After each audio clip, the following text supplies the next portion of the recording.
바닥이 따뜻하다고? 에너지가 30% 절감된다고? 멜버른 최고의 친환경 건축가 에밀리 톰슨.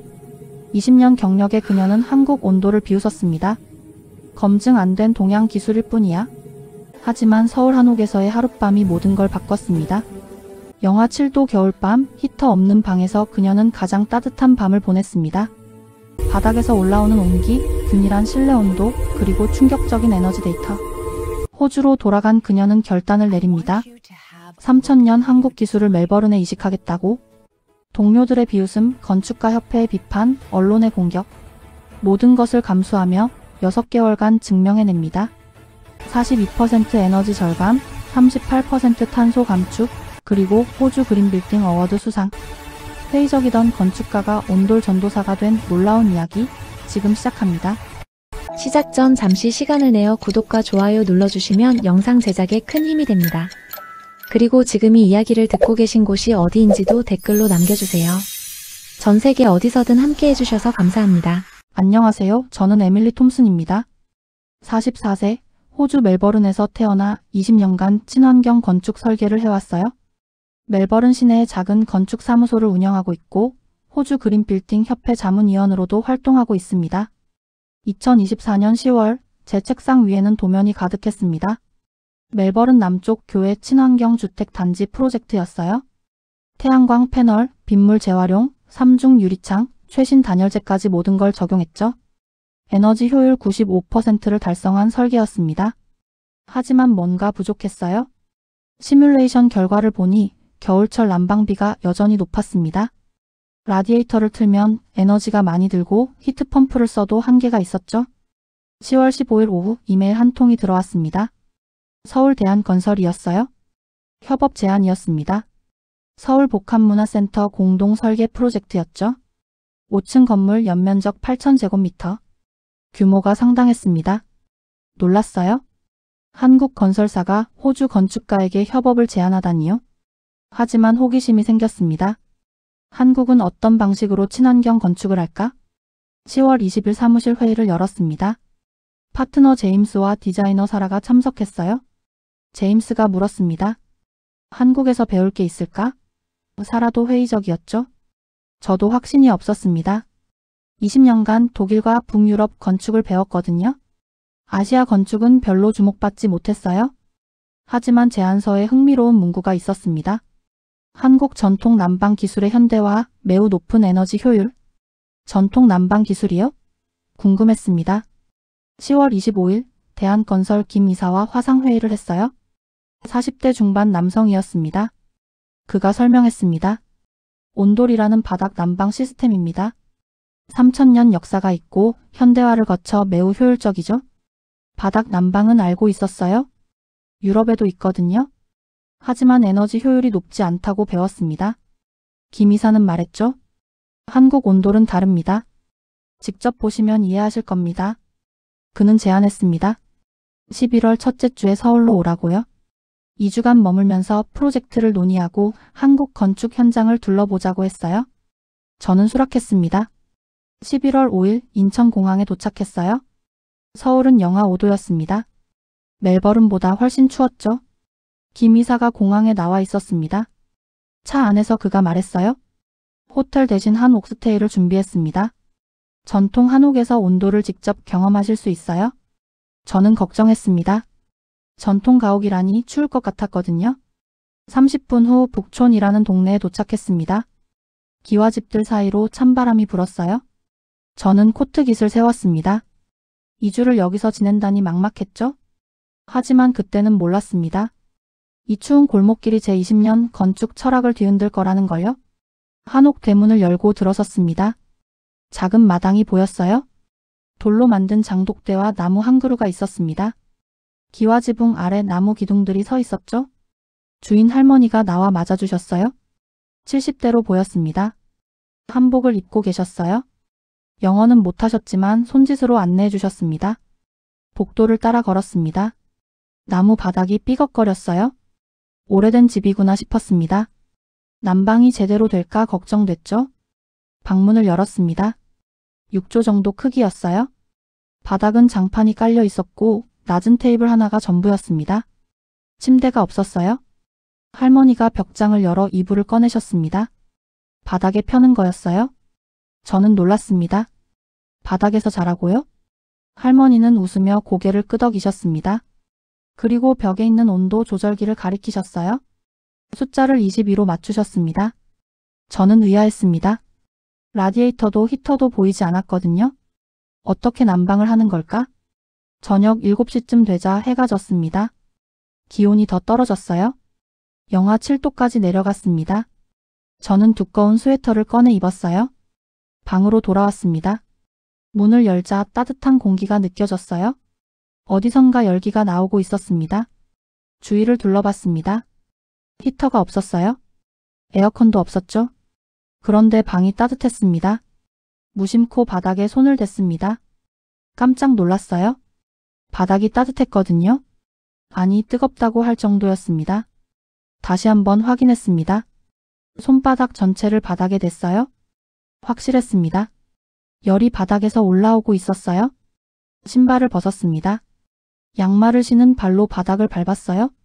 발바닥으로 온기가 전해졌습니다. 포근한 느낌이었죠. 방 구석구석을 걸어 다녔습니다. 창가 쪽, 문 앞, 벽 옆 어디를 가도 바닥은 똑같이 따뜻했어요. 온도가 균일했습니다. 건축가로서 놀라웠습니다. 호주에서 바닥 난방을 본 적은 있었어요. 하지만 이렇게 균일하게 데워지는 건 처음이었습니다. 보통은 파이프 위치에 따라 온도 차이가 났거든요. 온도계를 꺼냈습니다. 항상 가방에 넣고 다니는 디지털 온도계였어요. 바닥 온도를 쟀습니다. 섭씨 28도였습니다. 실내 공기 온도를 쟀어요. 섭씨 22도였습니다. 바닥이 공기보다 6도나 높았습니다. 이상했어요? 열은 위로 올라가잖아요? 바닥을 데우면 에너지 손실이 클 텐데요? 그런데 실제로는 방 전체가 따뜻했습니다. 노트북을 꺼내 검색했습니다. 한국 온돌 원리 영문 자료는 많지 않았지만 몇 개를 찾았어요. 온돌은 바닥 아래에 파이프를 깔고 뜨거운 물을 순환시키는 방식이었습니다. 열이 바닥 전체로 퍼지고 그 열이 복사열로 공간을 데운다고 했어요. 복사열이요? 생각해봤습니다. 맞아요? 태양이 지구를 데우는 원리였습니다. 공기를 데우는 게 아니라 물체를 직접 데우는 거죠. 라디에이터는 대류 방식입니다. 공기를 데워서 순환시키는 거예요. 그런데 온돌은 복사 방식이었습니다. 사람의 몸을 직접 데우는 거였죠. 밤 10시 이불을 폈습니다. 바닥에 그냥 깔았어요. 누워봤습니다. 등으로 따뜻함이 전해졌습니다. 마치 거대한 전기장판 위에 누운 것 같았어요. 44년 인생에서 바닥이 이렇게 따뜻한 경험은 처음이었습니다. 호주에서는 상상도 못할 일이었죠. 눈을 감았습니다. 온기가 몸 전체를 감쌌어요. 편안했습니다. 5분도 안 돼서 잠이 들었죠. 다음날 아침 7시에 일어났습니다. 몸이 개운했어요. 보통 낯선 곳에서 자면 잘 못 자는데 이번엔 달랐습니다. 방 온도를 체크했습니다. 여전히 22도였어요. 밤새 일정하게 유지된 거였죠. 바닥도 똑같이 따뜻했습니다. 창밖을 봤습니다. 서울 아침은 영하 8도였어요.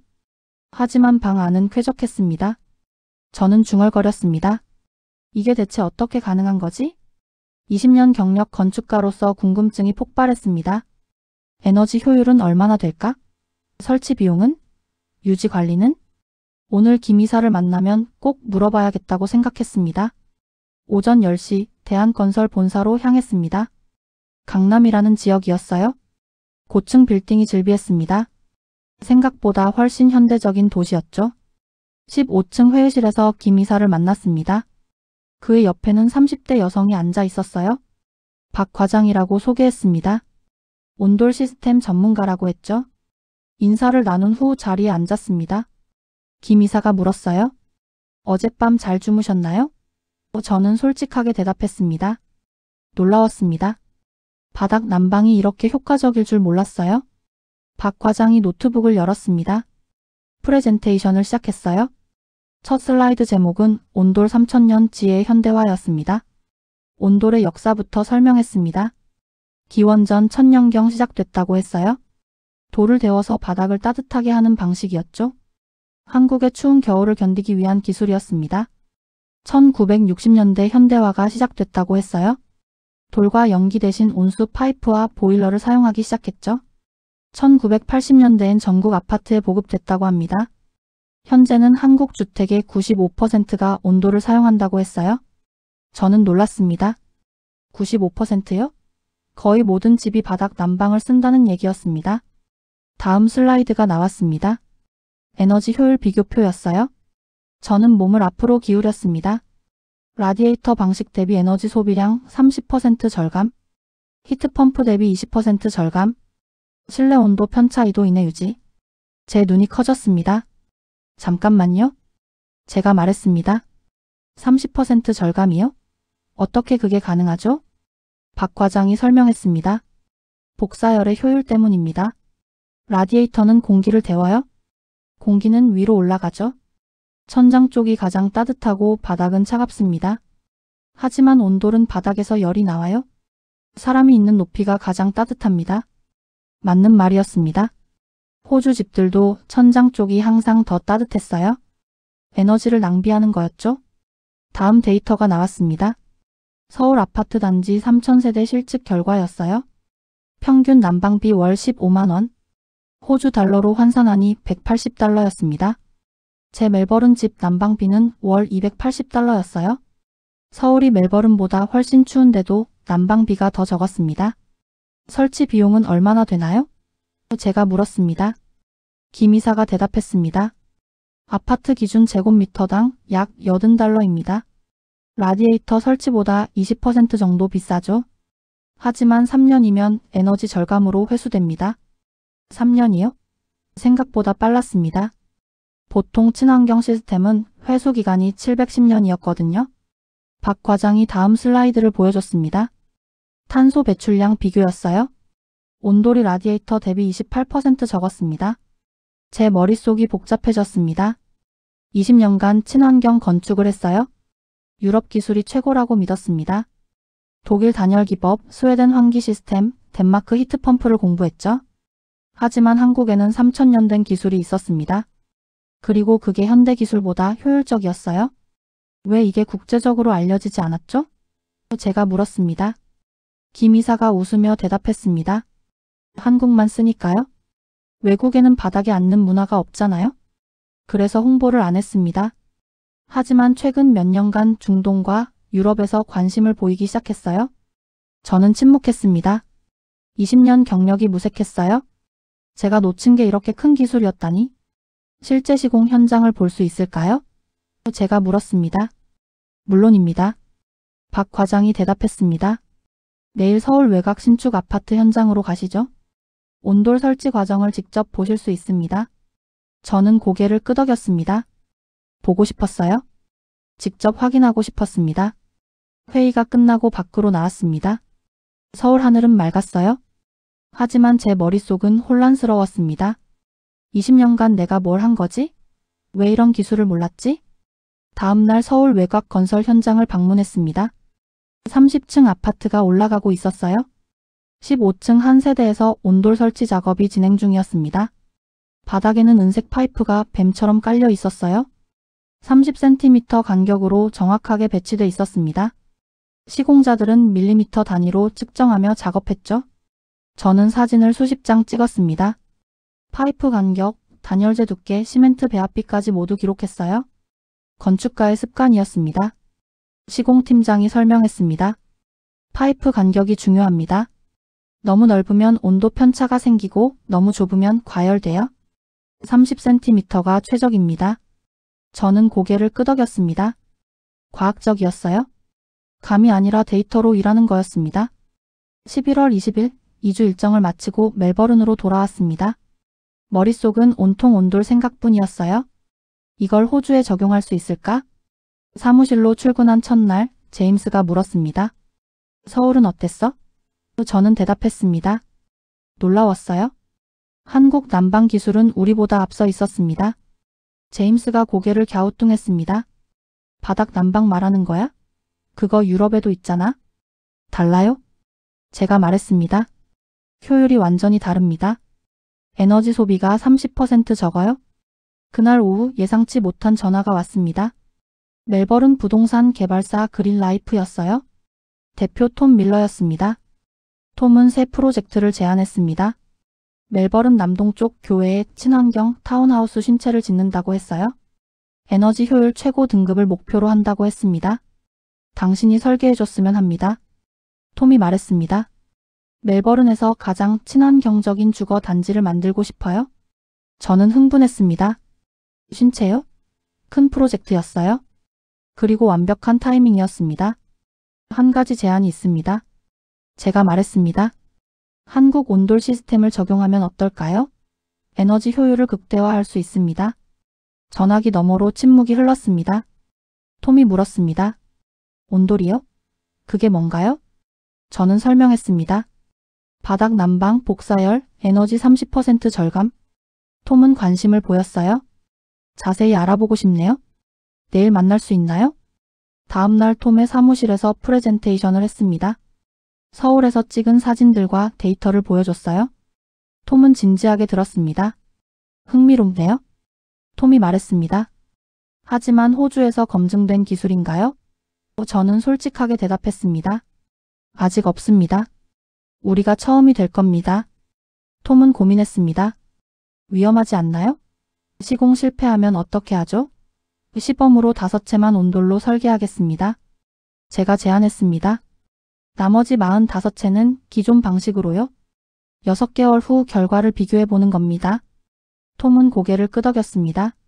좋아요. 그렇게 하죠. 사무실로 돌아와 제임스와 사라에게 알렸습니다. 반응은 엇갈렸어요. 제임스가 반대했습니다. 검증 안 된 기술이에요? 실패하면 우리 평판이 망가집니다. 사라는 조심스러웠습니다. 한국 기후와 호주 기후가 다른데 작동할까요? 저는 단호하게 말했습니다. 해봐야 알죠? 20년간 똑같은 방식만 써왔어요. 이젠 새로운 시도가 필요합니다. 제임스가 한숨을 쉬었습니다. 당신 책임이에요, 에밀리? 저는 대답했습니다. 알고 있어요? 그날 밤 서울 박 과장에게 이메일을 보냈습니다. 호주 프로젝트에 대한 기술 지원을 요청했어요. 다음 날 아침 답장이 왔습니다. 기꺼이 돕겠습니다. 한국 시공팀을 보내드리겠습니다. 12월 첫째 주 본격적인 설계 작업이 시작됐습니다.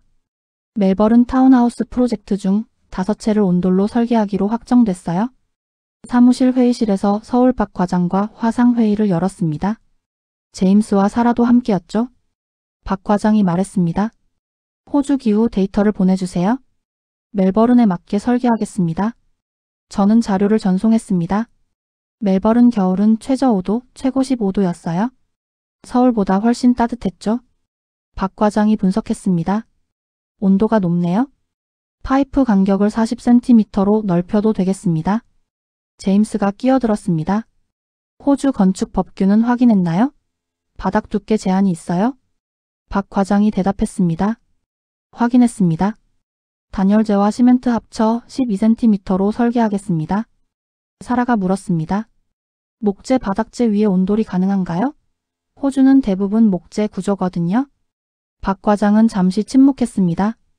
어렵습니다. 목재는 열전 도율이 낮아요? 콘크리트 바닥이 필요합니다. 제임스가 반박했습니다. 그럼 기존 호주 건축 방식을 완전히 바꿔야 한다는 얘기잖아요? 저는 중재했습니다. 하이브리드 방식은 어떨까요? 1층만 콘크리트로 하고 2층은 기존 방식으로요. 박 과장이 고개를 끄덕였습니다. 가능합니다. 1층만 온돌로 해도 충분한 효과가 있습니다. 12월 10일 설계안을 완성했습니다. 5채 타운하우스 각 200제곱미터. 1층 거실과 주방에 온돌을 설치하는 방식이었어요. 톰 밀러에게 견적을 제출했습니다. 한 채당 $50,000 추가 비용이 발생했어요. 기존 방식보다 15% 비쌌습니다. 톰이 전화했습니다. 비용이 너무 높은데요? 저는 설명했습니다. 3년이면 에너지 절감으로 회수됩니다. 장기적으로는 이득이에요. 톰은 고민 끝에 승인했습니다. 믿어보죠. 12월 15일 예상치 못한 문제가 터졌습니다. 호주 건축가 협회 주간지에 기사가 났어요. 제목은 멜버른 건축가 검증 안 된 아시아 기술 도입이었습니다. 기사는 비판적이었습니다. 에밀리 톰슨이 한국 난방 시스템을 무분별하게 도입하고 있다. 호주 기후와 건축 방식을 무시한 처사다. 인터뷰에는 동료 건축가들의 비판이 실렸어요. 제 휴대폰이 울렸습니다. 협회 회장 데이비드였어요. 에밀리, 이게 무슨 일이야? 협회 이미지에 타격이야? 저는 침착하게 대답했습니다. 검증하는 중입니다. 시범 프로젝트예요. 데이비드가 말했습니다. 실패하면 책임질 수 있어? 저는 단호하게 답했습니다. 할 수 있습니다. 사무실로 돌아오니 제임스가 기다리고 있었습니다. 이 기사 봤어? 그의 얼굴은 굳어 있었어요. 당신 고집 때문에 우리 사무소 평판이 위험해지고 있어. 저는 대답했습니다. 걱정 마세요. 결과로 증명하겠습니다. 그날 밤 집에서 혼자 앉아 있었습니다. 정말 제가 오를까? 20년 경력을 걸고 있는 건데 만약 실패하면? 하지만 서울에서 본 것들이 떠올랐습니다. 따뜻한 한옥 바닥, 정확한 데이터, 체계적인 시공. 그건 검증된 기술이었어요. 저는 노트북을 열어 박 과장에게 이메일을 보냈습니다. 호주 건축 법규 모든 항목과 대조해주세요. 완벽하게 준비해야 합니다. 다음 날 아침 답장이 왔습니다. 30페이지 분량의 법규 대조표였어요. 모든 항목이 체크돼 있었습니다. 저는 안도했습니다. 준비는 완벽했어요. 이제 시공만 남았습니다. 2025년 1월 15일 멜버른 공항에 한국 시공팀이 도착했습니다. 4명이었어요. 팀장 이대리와 기술자 3명이었습니다. 모두 20대 후반에서 30대 초반이었죠. 공항에서 만났습니다. 이대리는 영어를 유창하게 했어요. 현장을 먼저 보고 싶습니다. 그가 말했습니다. 저는 바로 타운하우스 건설 현장으로 안내했습니다. 멜버른 남동쪽 교회였어요. 50채 중 5채 골조가 완성된 상태였습니다. 이대리가 건물을 꼼꼼히 살폈습니다. 바닥을 두드리고 벽을 확인했어요. 그의 표정이 굳었습니다. 문제가 있습니다. 저는 긴장했죠? 뭔가요? 이대리가 설명했습니다. 호주는 목재 틀 구조네요. 바닥도 목재 합판이고요. 이 위에 온도를 설치하기 어렵습니다. 제 가슴이 철렁했습니다. 도면에는 콘크리트 바닥으로 나와 있었는데요. 현장 소장 피터가 다가왔습니다. 원래 호주 주택은 목재 구조예요. 콘크리트는 기초부만 쓰죠. 이대리와 피터가 대화를 나눴습니다. 두 사람 모두 난감한 표정이었어요. 저는 중재에 나섰습니다. 해결책을 찾아봅시다. 양쪽 기술을 결합할 방법이 있을 거예요. 그날 밤 긴급 회의를 열었습니다. 이대리, 피터, 제임스, 사라가 모였어요. 화이트보드에 그림을 그리며 토론했습니다. 이대리가 제안했습니다. 목재 바닥 위에 얇은 콘크리트 층을 부으면 어떨까요? 피터가 반대했습니다. 목재가 무게를 못 견딜 거예요. 구조 보강이 필요합니다. 제임스가 계산했습니다. 구조 보강하면 비용이 30% 더 올라가요? 저는 한숨을 쉬었습니다. 예산 초과는 프로젝트 취소를 의미했어요. 사라가 조심스럽게 말했습니다. 경량 콘크리트는 어때요? 무게는 절반인데 강도는 비슷하거든요. 이대리의 눈이 빛났습니다. 가능합니다. 한국에서도 리모델링 할 때 씁니다. 피터가 고개를 끄덕였습니다. 그럼 목재 구조도 견딜 수 있겠네요. 해결책이 보이기 시작했습니다. 다음 3일간 새로운 설계를 했습니다. 목재 바닥 위에 5cm 경량 콘크리트, 그 위에 단열재와 온돌 파이프, 마지막으로 3cm 마감 콘크리트. 총 두께 12cm였습니다. 1월 20일 시공이 시작됐습니다. 첫날부터 구경꾼이 몰려왔어요. 호주 건축가들, 엔지니어들, 언론까지 모두 호기심 어린 눈으로 지켜봤습니다. 한국팀은 침착했습니다. 먼저 목재 바닥을 방수 처리했어요. 그 다음 경량 콘크리트를 부었습니다. 수평계로 끊임없이 확인하며 작업했죠. 3일 후 콘크리트가 굳었습니다. 단열재를 깔기 시작했어요. 10cm 두께였습니다. 틈 하나 없이 빈틈없이 채웠습니다. 일주일 후 온돌 파이프 배치가 시작됐습니다. 주황색 파이프가 바닥을 채워갔어요. 40cm 간격이었습니다. 이대리는 자로 재고 또 재며 정확도를 확인했습니다. 매일 오후 현장에는 방문객이 20명씩 왔습니다. 사진을 찍고 질문을 쏟아냈어요. 정말 효과가 있나요? 비용은 얼마나 드나요? 저는 똑같은 대답을 반복했습니다. 6개월 후에 알 수 있습니다. 2월 중순 마지막 시멘트 작업이 진행됐습니다. 파이프 위에 3cm 마감층을 부었어요. 이틀 후 바닥재를 깔았습니다. 참나무 마루였어요. 2월 25일 5채 모두 완공됐습니다. 6주가 걸렸어요. 이대리가 저에게 말했습니다. 완성됐습니다. 이제 테스트만 남았네요. 저는 첫 번째 집으로 들어갔습니다. 온도 조절기를 22도로 설정했어요. 전원을 켰습니다. 보일러가 작동하기 시작했습니다. 30분 후 바닥을 만져봤습니다. 따뜻했어요. 서울 한옥에서 느꼈던 그 온기였습니다. 저는 웃음이 나왔습니다. 해냈어요. 한국 기술을 호주에 성공적으로 이식한 겁니다. 2025년 1월 15일 멜버른 공항에 한국 시공팀이 도착했습니다. 4명이었어요. 팀장 이대리와 기술자 3명이었습니다. 모두 20대 후반에서 30대 초반이었죠. 공항에서 만났습니다. 이대리는 영어를 유창하게 했어요. 현장을 먼저 보고 싶습니다. 그가 말했습니다. 저는 바로 타운하우스 건설 현장으로 안내했습니다. 멜버른 남동쪽 교회였어요.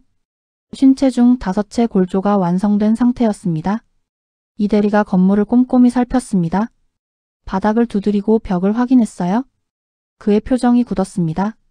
문제가 있습니다. 저는 긴장했죠? 뭔가요? 이대리가 설명했습니다. 호주는 목재 틀 구조네요. 바닥도 목재 합판이고요. 이 위에 온도를 설치하기 어렵습니다. 제 가슴이 철렁했습니다. 도면에는 콘크리트 바닥으로 나와 있었는데요. 현장 소장 피터가 다가왔습니다. 원래 호주 주택은 목재 구조예요. 콘크리트는 기초부만 쓰죠. 이대리와 피터가 대화를 나눴습니다. 두 사람 모두 난감한 표정이었어요. 저는 중재에 나섰습니다. 해결책을 찾아봅시다. 양쪽 기술을 결합할 방법이 있을 거예요. 그날 밤 긴급 회의를 열었습니다. 이대리, 피터, 제임스, 사라가 모였어요. 화이트보드에 그림을 그리며 토론했습니다. 이대리가 제안했습니다. 목재 바닥 위에 얇은 콘크리트 층을 부으면 어떨까요? 피터가 반대했습니다. 목재가 무게를 못 견딜 거예요. 구조 보강이 필요합니다. 제임스가 계산했습니다. 구조 보강하면 비용이 30% 더 올라가요? 저는 한숨을 쉬었습니다. 예산 초과는 프로젝트 취소를 의미했어요. 사라가 조심스럽게 말했습니다. 경량 콘크리트는 어때요? 무게는 절반인데 강도는 비슷하거든요. 이대리의 눈이 빛났습니다. 가능합니다. 한국에서도 리모델링 할 때 씁니다. 피터가 고개를 끄덕였습니다. 그럼 목재 구조도 견딜 수 있겠네요. 해결책이 보이기 시작했습니다. 다음 3일간 새로운 설계를 했습니다. 목재 바닥 위에 5cm 경량 콘크리트, 그 위에 단열재와 온돌 파이프, 마지막으로 3cm 마감 콘크리트. 총 두께 12cm였습니다. 1월 20일 시공이 시작됐습니다. 첫날부터 구경꾼이 몰려왔어요. 호주 건축가들, 엔지니어들, 언론까지 모두 호기심 어린 눈으로 지켜봤습니다. 한국 팀은 침착했습니다. 먼저 목재 바닥을 방수 처리했어요. 그 다음 경량 콘크리트를 부었습니다. 수평계로 끊임없이 확인하며 작업했죠. 3일 후 콘크리트가 굳었습니다. 단열재를 깔기 시작했어요. 10cm 두께였습니다. 틈 하나 없이 빈틈없이 채웠습니다. 일주일 후 온돌 파이프 배치가 시작됐습니다. 주황색 파이프가 바닥을 채워갔어요. 40cm 간격이었습니다. 이대리는 자로 재고 또 재며 정확도를 확인했습니다. 매일 오후 현장에는 방문객이 20명씩 왔습니다. 사진을 찍고 질문을 쏟아냈어요. 정말 효과가 있나요? 비용은 얼마나 드나요? 저는 똑같은 대답을 반복했습니다.